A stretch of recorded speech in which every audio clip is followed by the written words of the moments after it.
હવે આપણે નવું ચેપ્ટર નંબર 11 માનવ આંખ અને રંગબેરંગી દુનિયા વિશે ભણશું. તમે અગાઉના પ્રકરણમાં લેન્સ વડે થતા પ્રકાશના વક્રીભવનનો અભ્યાસ કર્યો. ચેપ્ટર નંબર 10 પ્રકાશનું પરાવર્તન અને વક્રીભવન વિશે આપણે ભણી ગયા હતા. તમે લેન્સ વડે રચાતા પ્રતિબિંબોના સ્થાન, પ્રકાર અને પરિમાણ વિશે પણ શીખ્યા છો. આ માહિતી માનવ આંખનો અભ્યાસ કરવામાં આપણને કેવી રીતે મદદરૂપ થશે? માનવ આંખ પ્રકાશનો ઉપયોગ કરે છે અને આપણી આસપાસની વસ્તુઓને જોવા માટે આપણને સમર્થ બનાવે છે, કેપેબલ બનાવે છે. તેની રચનામાં એક લેન્સ હોય છે. લેન્સને નેત્રમણિ કહેવામાં આવે છે. આ લેન્સનું માનવ આંખમાં શું કાર્ય છે? આપણે આ ચેપ્ટરની અંદર ભણવાનું છે. ચશ્મામાં વપરાતા લેન્સની દ્રષ્ટિની ખામીઓને કેવી રીતે લેન્સ સુધારે છે? આપણને નંબર આવ્યા હોય તો ચશ્મા પહેરીએ અથવા તો લેન્સ કરાવીએ તો કેવી રીતે આપણને દેખાય છે ચશ્માથી? તો લેન્સ આપણા દ્રષ્ટિની ખામીને એટલે કે નંબરને કેવી રીતે ક્લિયર કરે છે, આપણે આ પ્રકરણમાં આવા પ્રશ્નો ઉપર વિચાર કરીશું. અગાઉના ચેપ્ટરમાં આપણે પ્રકાશ અને તેના કેટલાક ગુણધર્મો વિશે અભ્યાસ કર્યો હતો કે પ્રકાશ છે તે વિદ્યુત ચુંબકીય તરંગ છે, પ્રકાશનું કિરણપુંજ હોય છે, આપણી આંખમાં પડે છે, વસ્તુ સાથે અથડાઈને આપણી આંખમાં પ્રવેશે છે તો આપણને વસ્તુ ક્લિયર દેખાય છે, સ્પષ્ટ ચોખ્ખી દેખાય છે. એ દરેક વસ્તુ ભણ્યા હતા. પછી વક્રીભવન વિશે અભ્યાસ કર્યો હતો કે આપણે પાણી ભરેલી એક ડોલ હોય કે કાચનો ગ્લાસ હોય પાણી ભરેલો, અડધો લેવાનો, એમાં પેન્સિલ છે ડૂબાડીએ, સીધી પેન્સિલ છે એને ત્રાંસી કરીને ડૂબાડીએ તો પેન્સિલ બટકી ગઈ હોય, તૂટી ગઈ હોય, ભાંગી ગઈ હોય પાણીમાં અડધી, એવું આપણને લાગે. સિક્કો છે તળિયે પડ્યો હોય પણ થોડો ઊંચો હોય એવું આપણને લાગે. આ દરેક ઘટના આપણે જોઈ ગયા હતા રોજિંદા જીવનમાં. પણ હવે એ આપણા દ્વારા થતી હતી. હવે આપણે આ ચેપ્ટરની અંદર કુદરતી ઘટનાઓ ભણવાની છે કે જે વાતાવરણની અંદર કુદરતી રીતે એની મેળે આપોઆપ થાય છે, જે પ્રકાશ વડે થાય છે, એ આપણે આ ચેપ્ટરની અંદર ભણવાનું છે. આ ઉપરાંત મેઘધનુષ્યનું રચાવું, શ્વેતપ્રકાશનું વિભાજન અને આકાશનો ભૂરો રંગ કેવી રીતે થાય છે, બ્લુ રંગ, વાદળી રંગ કેવી રીતે થાય છે, લાલ કલરનું આકાશ સાંજે કેવી રીતે થાય છે, સવારે સરસ મજાનો ઓરેન્જ આકાર, કેસરિયા રંગનો આકાર કેવી રીતે થાય છે, આકાશનો રંગ, એ પણ આપણે આ ચેપ્ટરની અંદર ભણવાનું છે. સૌથી પહેલાં આપણે એ ઘટનાઓ ભણતા પહેલાં આપણી આંખની અંદર એવું શું આવેલું છે કે જેથી આ દરેક ઘટનાઓ આપણને દેખાય છે, એ આપણે ભણશું. એટલે કે માનવ આંખની રચના. 4 માર્કનો પ્રશ્ન બોર્ડની અંદર પૂછાય છે. આકૃતિ સાથે કે માનવ આંખની રચનાની આકૃતિ નામ નિર્દેશન કરીને દોરો, અથવા તો માનવ આંખની રચના આકૃતિ સહ વર્ણવો. આવો પ્રશ્ન 4 માર્કની અંદર પૂછાય છે. અથવા માનવ આંખ વિશે સમજૂતી આપો, આવું પૂછાય તો જોઈ લેવાનું કે કેટલા માર્ક છે, એટલે સમજી જવાનું કે 4 માર્ક હોય તો આપણે આકૃતિ ફરજિયાત દોરવી પડે.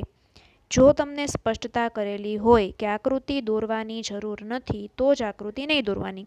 પણ માર્ક જોવાના કેટલા માર્ક છે, 4, તો કીધું હોય કે ન કીધું હોય આપણે ફરજિયાત આકૃતિ દોરવી પડે.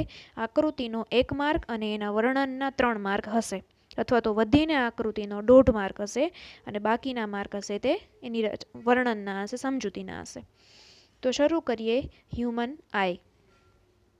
માનવ આંખ એક અત્યંત મૂલ્યવાન અને સંવેદનશીલ જ્ઞાનેન્દ્રિય છે, એટલે કે ઇન્દ્રિય છે. આપણી આંખ છે, આપણી ઘણી બધી ઇન્દ્રિયો છે, ચામડી છે, નાક, આંખ, કાન, એમાંની એક ઇન્દ્રિય છે આપણી આંખ.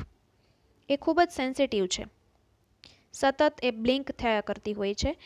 એટલે કે આંખમાં જરાક અમથી ધૂળ પડે તો તરત જ આપણી આંખમાંથી પાણી નીકળવા માંડે છે, એટલે એને સંવેદનશીલ કહેવાય. તરત આપણી આંખ બંધ થઈ જાય છે. આપણી આંખ સતત આપણે બ્લિંક કરવા માંડીએ છીએ. છીંક આવે છે ત્યારે પણ આપણી આંખ છે તે બ્લિંક થઈ જાય છે અને છીંક આવે છે, એટલે એને સંવેદનશીલ કહેવામાં આવે છે. તે આપણને આપણી આસપાસની અદ્ભુત દુનિયા અને વિવિધ રંગો જોવા માટે મદદરૂપ થાય છે. આંખો બંધ કરીને આપણે વસ્તુઓને તેમના ગંધ, સ્વાદ, તેનાથી ઉત્પન્ન થતા અવાજ કે સ્પર્શ દ્વારા કેટલાક અંશે ઓળખી શકીએ છીએ. તેમ છતાં બંધ આંખે તો રંગોને ઓળખવા અશક્ય છે. એટલે કે આપણે આંખને બંધ કરી દઈએ, બરોબર, અને કદાચ કોઈ વસ્તુને સૂંઘીએ એટલે કે જીભ વડે એને ટેસ્ટ કરીએ, નાક વડે સૂંઘીએ કે અવાજ દ્વારા કે ટચ દ્વારા, સ્પર્શ દ્વારા આપણે કોઈ વસ્તુને ઓળખી શકીએ. વધીને 50% 70% સુધી ઓળખી શકીએ કે આ વસ્તુ આ હશે.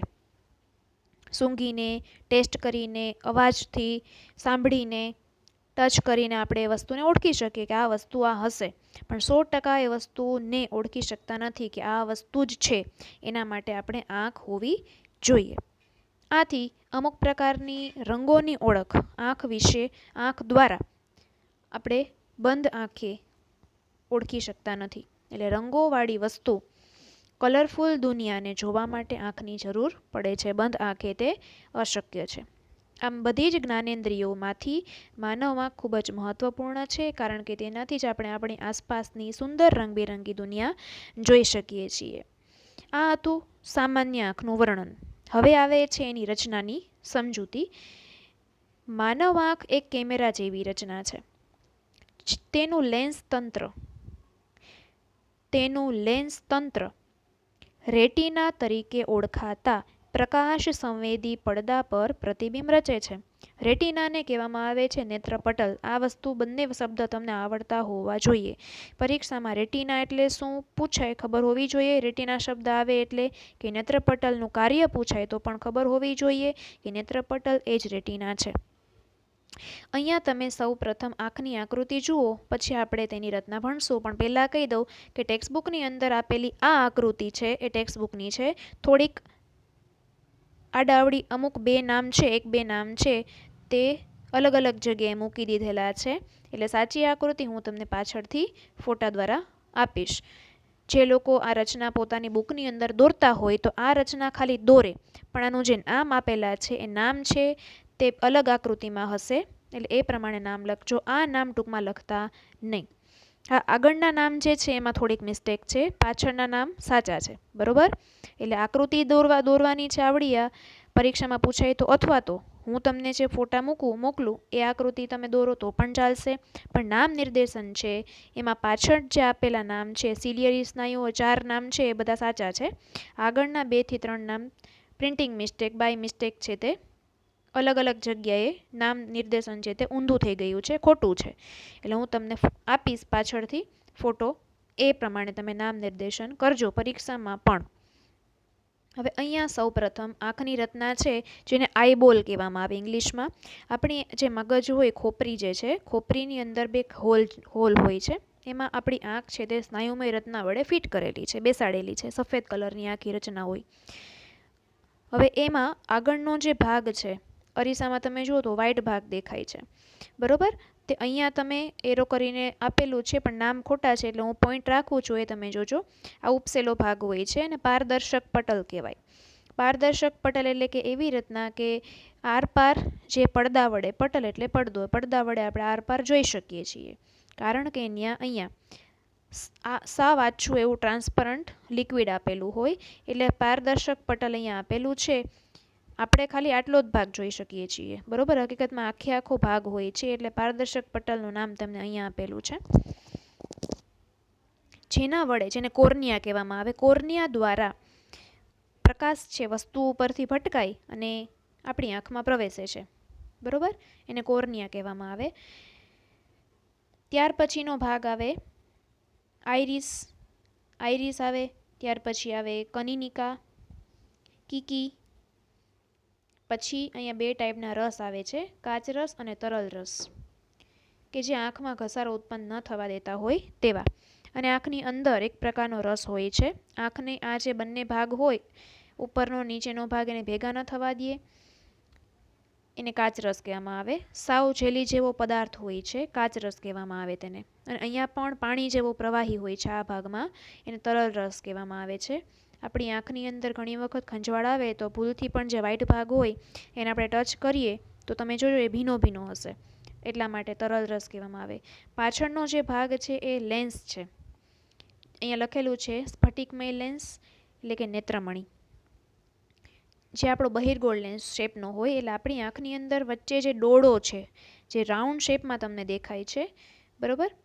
જે આપણે લેન્સ પહેરીએ છીએ, ખોટા લેન્સ આપણે નંબરની ચશ્મા કરાવવા નથી, તો ચશ્માને બદલે આપણે જે પહેરીએ છીએ એને લેન્સ કહેવાય. એ ઉપસેલો હોય છે એટલા માટે એને બહિર્ગોળ કહેવામાં આવે છે.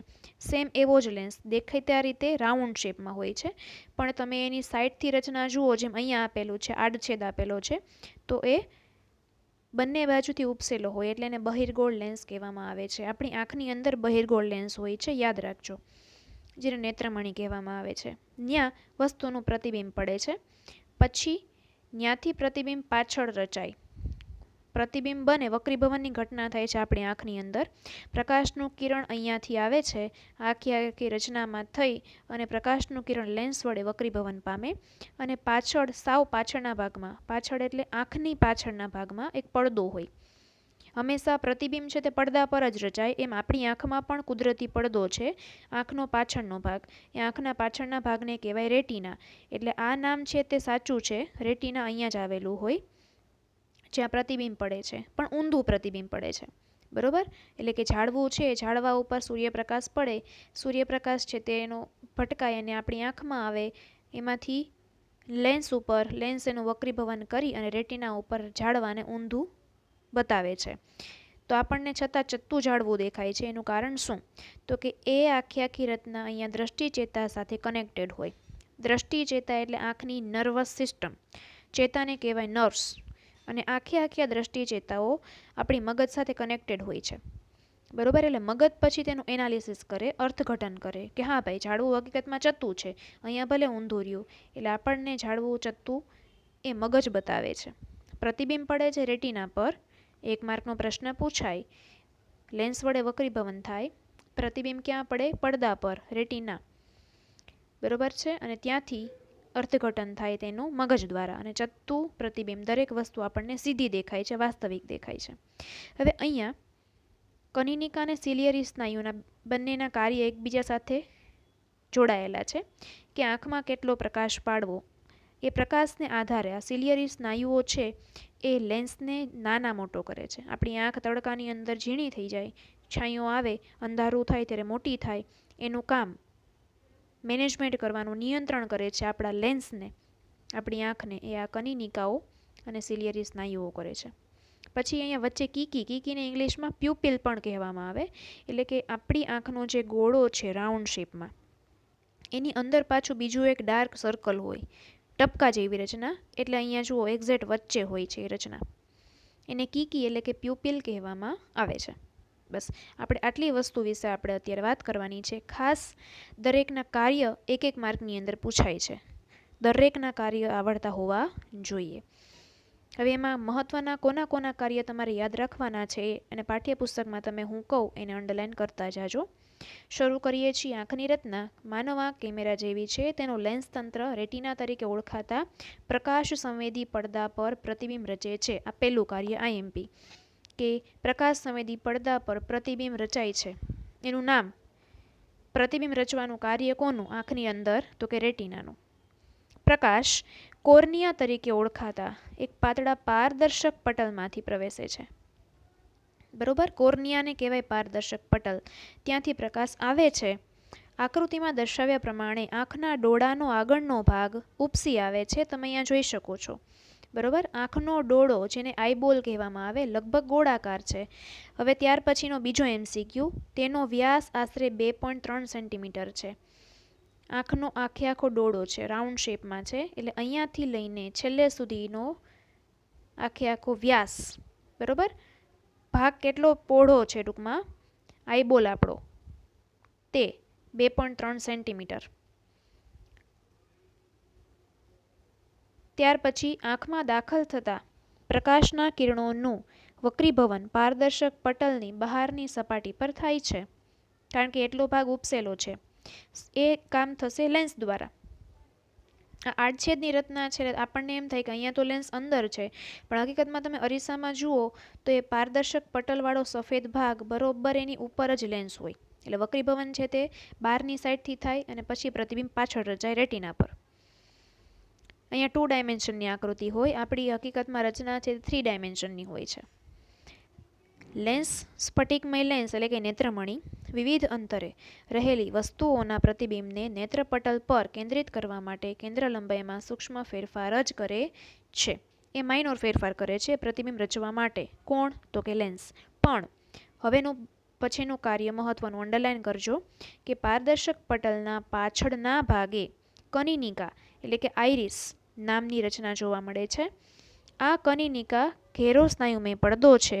પછી ફૂલ સ્ટોપ આવશે અહીંયા, જે છાપેલું નથી, અથવા તો કોમા કરજો, જે પ્યુપિલનું કદ એટલે કે કીકીનું કદ નાનું મોટું કરે છે. કીકી, ફરી નવું કાર્ય આવી ગયું. કીકી પછી અલ્પવિરામ કોમા કરવાનો. આંખમાં પ્રવેશતા પ્રકાશની માત્રાનું નિયંત્રણ કરે છે. આંખના લેન્સ નેત્રપટલ પર, આંખના લેન્સ પછી કોમા આવે, નેત્રપટલ પર વસ્તુનું વાસ્તવિક અને ઉલટું પ્રતિબિંબ રચે છે. એટલે અહીંયા 3 MCQ પૂછાય. કીકીનું કાર્ય શું?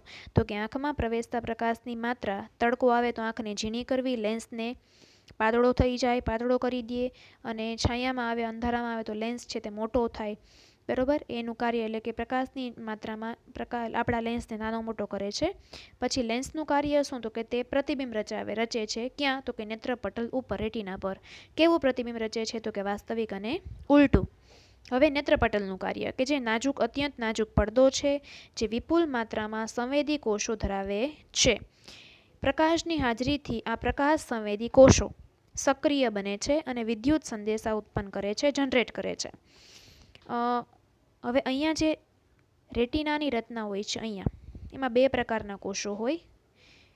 તમે આગળ ભણો વધારે તો બાયોલોજીની અંદર આંખની રચના જો તમારે આવે તો એની અંદર કોષોના નામ આવે છે દંડકોષો અને શંકુકોષો. 120 બિલિયન જેટલી, 60-70 બિલિયન જેટલી દંડકોષોની અને શંકુકોષોની સંખ્યા હોય છે, ઘણી સૂક્ષ્મ પ્રમાણમાં. આ કોષો એવા પ્રકારના વિદ્યુત સંવેદના ઉત્પન્ન કરે છે, જનરેટ કરે છે. પ્રકાશ સંવેદી કોષો જેને કહેવામાં આવે, જે પ્રકાશ પ્રત્યે સંવેદના ધરાવતા હોય, એટલે કે પ્રકાશની હાજરીમાં તે એક્ટિવ થાય અને ઇલેક્ટ્રિક સંદેશાઓ જનરેટ કરે. અને આ વિદ્યુત સંદેશા પ્રકાશીય ચેતા મારફતે, પ્રકાશીય ચેતા એટલે શું? તો કે અહીંયા જે દ્રષ્ટિ ચેતા આપેલી છે એને પ્રકાશીય ચેતા પણ કહેવામાં આવે.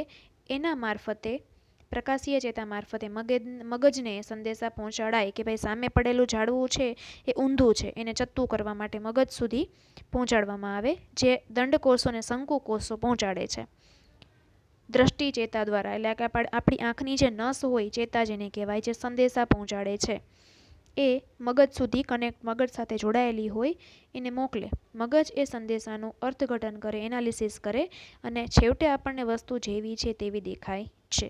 આ આપણી આંખની રચના થઈ.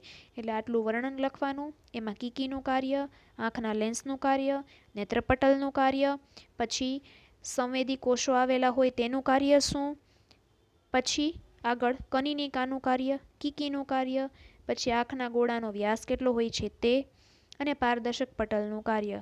એમાં ખાસ કરીને પ્રકાશને, કદને નાનું મોટું કરવાનું કાર્ય કોનું, અને પારદર્શક પટલના પાછળના ભાગે કઈ રચના આવેલી હોય છે, અને નેત્રમણી. આ 3 કાર્ય ખાસ મહત્વના છે. આપણી આંખની રચના અહીંયા પૂરી થઈ.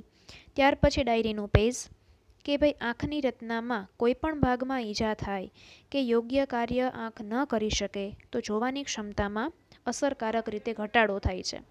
ઉદાહરણ તરીકે, પ્રકાશના વહન સાથે સંકળાયેલ કોઈ પણ ભાગો જેવા કે પારદર્શક પટલ, કીકી, લેન્સ, જલીય દ્રવ્ય, આપણે આગળ જોયું તે બંને પ્રકારના જે રસ છે, તરલ રસ અને કાચ રસ, અથવા તો પ્રકાશનો વિદ્યુત સંકેતોમાં રૂપાંતર કરતો નેત્રપટલ, અથવા તો આ સંકેતોને મગજ તરફ મોકલતી દ્રષ્ટિ ચેતાને જો નુકસાન થાય, ટૂંકમાં આંખની કોઈ પણ રચનાને ઇન્ટરનલી ઈજા થાય, નુકસાન થાય તો જોવામાં તકલીફ પડે છે, દ્રષ્ટિમાં ખોડ આવે છે.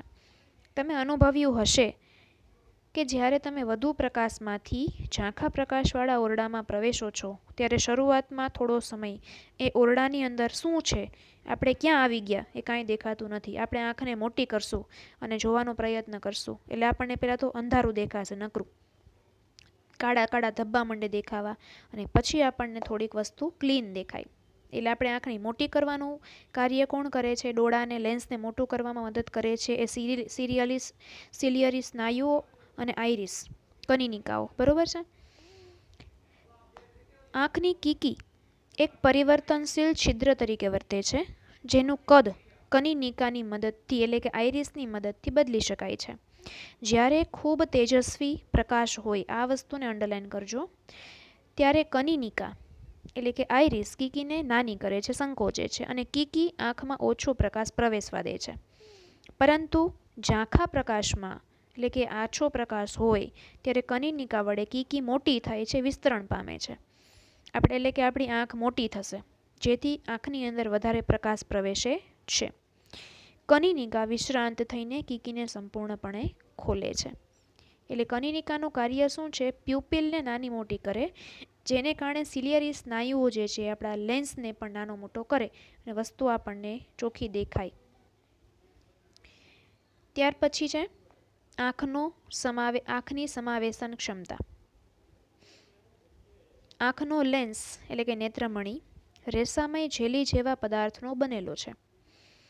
તેની વક્રતામાં સિલિયરી સ્નાયુઓ વડે થોડી માત્રામાં ફેરફાર કરી શકાય છે. એટલે કે લેન્સ છે તેને જાડો પાતળો નાનો મોટો કરી શકાય છે. લેન્સની વક્રતામાં ફેરફાર થવાથી લેન્સની કેન્દ્ર લંબાઈ બદલાય છે. જ્યારે સ્નાયુઓ શિથિલ થાય છે ત્યારે લેન્સ પાતળો બને છે, આમ તેની કેન્દ્ર લંબાઈ વધે છે. આનાથી આપણે દૂરની વસ્તુઓ સ્પષ્ટ જોઈ શકીએ છીએ. આ વસ્તુને અંડરલાઇન કરજો. લેન્સ જ્યારે પાતળો થાય ત્યારે દૂરની વસ્તુ ચોખ્ખી દેખાય. એટલે કે લેન્સ પાતળો બને એટલે એના માટે આપણી આંખને આપણે ઝીણી કરવી પડે. જ્યારે તમે આંખની નજીક રહેલી વસ્તુને જુઓ છો ત્યારે સિલિયરી સ્નાયુઓ સંકોચાશે. સંકોચાય એટલે નેત્રમણી એટલે કે લેન્સ છે એના ઉપર પ્રેશર આવે. પ્રેશર આવે એટલે લેન્સ છે તે જાડો થાય, જેને કહેવાય નેત્રમણી જાડો થાય છે, જેથી કેન્દ્ર લંબાઈ ઘટે છે. આનાથી નજીકની વસ્તુ સ્પષ્ટ દેખાય છે. એટલે કે આંખ જ્યારે ઝીણી થશે ત્યારે લેન્સ આપણો પાતળો બને છે, એટલે દૂરની વસ્તુ દેખાય. અને જ્યારે આપણી આંખ મોટી થાય ત્યારે નજીકની વસ્તુ દેખાય, કારણ કે લેન્સ આપણો જાડો થાય છે. હવે કેન્દ્ર લંબાઈ ઘટે છે કેમ ને વધે છે કેમ એ હું તમને નેક્સ્ટ વિડીયોની અંદર બતાવીશ. આગળ જોઈએ. આંખના લેન્સની કેન્દ્ર લંબાઈમાં ફેરફાર થવાની આ ક્ષમતાને સમાવેશ ક્ષમતા કહે છે. એક માર્ક અંડરલાઇન કરજો. તેમ છતાં આ લેન્સની કેન્દ્ર લંબાઈ અમુક લઘુત્તમ સીમાથી ઘટતી નથી. છાપેલા પાનાને તમારી આંખની ખૂબ નજીક લઈ જવાનો વાંચવાનો પ્રયત્ન કરો તો તમને એ બ્લર પ્રતિબિંબ દેખાશે, ક્લિયર નહીં દેખાય, ઝાંખું પ્રતિબિંબ દેખાશે. અક્ષર છે તે તમને ઝાંખા ઝાંખા મળશે દેખાવા, અથવા તો આંખ છે તે ખેંચાય છે, આપણી તાણ અનુભવે છે. કોઈ વસ્તુને સ્પષ્ટ અને આરામપૂર્વક જોવા માટે દરેકનું લિમિટેડ એરિયા નક્કી હોય કે આટલું હોય તો તમને દરેક વસ્તુ ક્લિયર દેખાય, અને એ છે 25 સેન્ટીમીટરનું અંતર. કોઈપણ વસ્તુને સ્પષ્ટ આરામપૂર્વક નિરાતે જોવી હોય, ચોખ્ખી રીતે ખેંચાણ કર્યા વગર આપણી આંખને, તો આંખથી આપણે એ વસ્તુને 25 સેન્ટીમીટર દૂર રાખવી પડે. જે લઘુત્તમ અંતરે આંખના લેન્સ વડે તણાવ વગર કોઈ વસ્તુ સૌથી સ્પષ્ટપણે જોઈ શકીએ તે અંતરને તે આપણી દ્રષ્ટિનું લઘુત્તમ અંતર કહે છે. એટલે એક માર્કનું MCQ પૂછાય કે લઘુત્તમ અંતર આપણી આંખનું કેટલું, તો 25 સેન્ટીમીટર, કે જેના વડે આપણે આપણી આંખને નાની કે મોટી કરવી પડતી નથી. સામાન્ય આંખ, નોર્મલ આંખ હોય તો પણ આપણને વસ્તુ ચોખ્ખી દેખાય છે, એને લઘુત્તમ અંતર કહેવાય. તેને આંખનું નજીક બિંદુ પણ કહે છે. સામાન્ય દ્રષ્ટિ ધરાવતી નોર્મલ મેચ્યોર પુખ્ત વ્યક્તિ હોય એના માટે આ અંતરનું મૂલ્ય 25 સેન્ટીમીટર જેટલું હોય છે. દૂરના જે અંતર સુધી આંખ વસ્તુને સ્પષ્ટ રીતે જોઈ શકે તેને દૂરબિંદુ કહેવાય. એટલે કે આપણી આંખ દૂરનું જેટલું અંતર સુધી નાની મોટી કર્યા વગર વસ્તુ જોઈ શકે, દૂરની વસ્તુ, તેને દૂરબિંદુ કહેવાય. અને નજીકનું વસ્તુ જેટલા અંતર સુધી જોઈ શકે તેને નજીક બિંદુ કહેવાય, અને એ છે 25 સેન્ટીમીટર. દૂરનું ફિક્સ હોતું નથી, એટલે દૂરનું હંમેશા અંતર અનંત અંતર હોય છે, કે જ્યાં સુધી આપણી દ્રષ્ટિ પહોંચે ત્યાં સુધી. સામાન્ય દ્રષ્ટિ ધરાવતી વ્યક્તિ માટે દૂરબિંદુ અનંત અંતરે હોય છે. આમ સામાન્ય દ્રષ્ટિ ધરાવતી વ્યક્તિ 25 સેન્ટીમીટરથી અનંત અંતર સુધીની વસ્તુઓ સ્પષ્ટ રીતે જોઈ શકે છે. એટલે આખો પેરેગ્રાફ છે તે ઘણો બધો એક માર્કની અંદર પૂછી શકાય એવા ચાન્સીસ ખરા. આ પાઠ પૂરો થશે ત્યારે આપણે ખાલી આટલા જ પેરેગ્રાફની અંદરથી ઘણા બધા MCQ નીકળી શકે છે, ઘણા કોમ્પ્લિકેટેડ MCQ નીકળશે, આપણે એ ભણશું. એટલે આ પેરેગ્રાફ IMP છે આખો. કેટલીક વાર મોટી ઉંમરની વ્યક્તિની આંખનો લેન્સ આછો દૂધિયો કલરનો વાદળી છાયો બની જાય છે. આ પ્રકારની પરિસ્થિતિને કેટરેક્ટ એટલે કે મોતિયો કહેવામાં આવે છે. તેનાથી શું થાય તો કે મોતિયા દ્વારા તેઓ અંશતઃ દ્રષ્ટિ ગુમાવે અથવા સંપૂર્ણ દ્રષ્ટિ ગુમાવે, જેનું હવે ઓપરેશન પણ થાય છે. 40, 45, 50, 55 વર્ષની ઉંમરે મોતિયો આવી જાય અને મોતિયો સર્જરી દ્વારા જોવાની શક્તિ પુનઃ સ્થાપિત કરી શકાય. ઓપરેશન દ્વારા આપણે ફરીથી સારી રીતે મોતિયો જેને હોય તે વ્યક્તિ છે તે સારી રીતે જોઈ શકે છે. ત્યાર પછી ફરીથી આવે છે ડાયરીનું પેજ કે શું તમે જાણો છો કે આપણને જોવા માટે એક નહીં પણ બે આંખ શું કામ એને આપી છે ભગવાને? તો કે બે આંખ હોવાના કેટલાક ફાયદા છે એક આંખને બદલે. તેનાથી વિશાળ દ્રષ્ટિફલક મળે છે, એટલે કે સારું એવું આપણે જોઈ શકીએ છીએ. માણસ એક આંખ વડે 150 ડિગ્રી ક્ષિતિજનો વિસ્તાર જોઈ શકે, જ્યારે બંને આંખો વડે 180 ડિગ્રી, રાઈટથી લેફ્ટ અને લેફ્ટથી રાઈટ 180 ડિગ્રી થઈ જાય છે. એટલું આપણે વિસ્તાર જોઈ શકીએ છીએ. કોઈ મંદ પ્રકાશિત વસ્તુની સ્પષ્ટ હાજરી એક કરતાં બે આંખો વડે સ્પષ્ટ જોઈ શકાય છે. એટલે કે જ્યારે આછો પ્રકાશ હોય ત્યારે જો બે આંખ હોય તો આપણે એ આછા પ્રકાશમાં પણ વસ્તુને સારી રીતે જોઈ શકશું, પણ એક આંખ હશે તો આછા પ્રકાશમાં ક્લિયર દેખાશે નહીં. એટલે બે આંખો હોવાનો એ ફાયદો છે. કેટલાક પ્રાણીઓ, મુખ્યત્વે સહેલાઈથી શિકાર કરતા પ્રાણીઓમાં તેમના મસ્તકની વિરોધી સાઈડ, તમે જોજો કોઈ પણ પ્રાણીઓમાં આપણી જેમ વચ્ચે આંખો નહીં હોય અને સાઈડમાં આંખો હશે, બે બાજુએ, બે વિરોધી બાજુએ બે આંખો ગોઠવાયેલી હોય છે, જેથી તેમને આખો દ્રષ્ટિફલક મળે છે.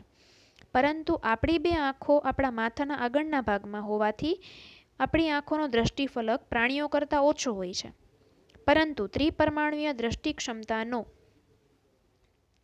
લાભ આપણને મળે છે, એટલે કે 3 ડાયમેન્શન વસ્તુ આપણે જોઈ શકીએ છીએ. એક આંખને બંધ કરીને બીજી આંખથી આપણે જોઈએ તો 2 ડાયમેન્શનની વસ્તુઓ આપણને દેખાશે. દુનિયા પર સપાટ અને દ્વિપરમાણુય, એટલે કે એક સાઈડનું ન દેખાય. બરોબર? બંને બાજુ બંને આંખો ખુલ્લી રાખીને જોઈએ તો દરેક વસ્તુ છે આપણને ક્લિયર દેખાશે, કારણ કે આપણી આંખો વચ્ચે થોડુંક સ્પેસ છે, સેન્ટીમીટરનું અંતર છે. આથી દરેક આંખ એકબીજાથી સહેજ અલગ દ્રશ્ય જુએ છે. આપણું મગજ આ વધારાની જાણકારીનો ઉપયોગ કરીને બે દ્રશ્યો એક દ્રશ્યમાં ભેગા કરે, સંયોજિત કરે અને તે વસ્તુ કેટલી દૂર છે કે નજીક છે તે આપણને જણાવે છે. બરોબર? એટલે આ માત્ર જાણકારી માટે હતું. કદાચ પરીક્ષામાં પૂછાય તો સહેલું છે. આંખની રચના 4 માર્કની અંદર તમને હું ફોટો મોકલીશ, એ પ્રમાણે તમે દોરો તો પણ ચાલશે, અને બને ત્યાં સુધી બોર્ડના નિયમ મુજબ પાઠ્યપુસ્તકની આકૃતિ રાખશો તો વધારે સારું. પણ નામકરણ છે તે બે એક નામ છે થોડા આડાઅવળા છે, એટલે હું આકૃતિ પ્રમાણે તમારે આકૃતિ મોકલું તમને, એ પ્રમાણે તમે નામ લખજો. આકૃતિ દોરવાની પાઠ્યપુસ્તક મુજબ રાખવી, છતાં પણ તમે દોરી શકો છો. તમને જે અનુકૂળ આવે તે આકૃતિ તમે દોરી શકો છો.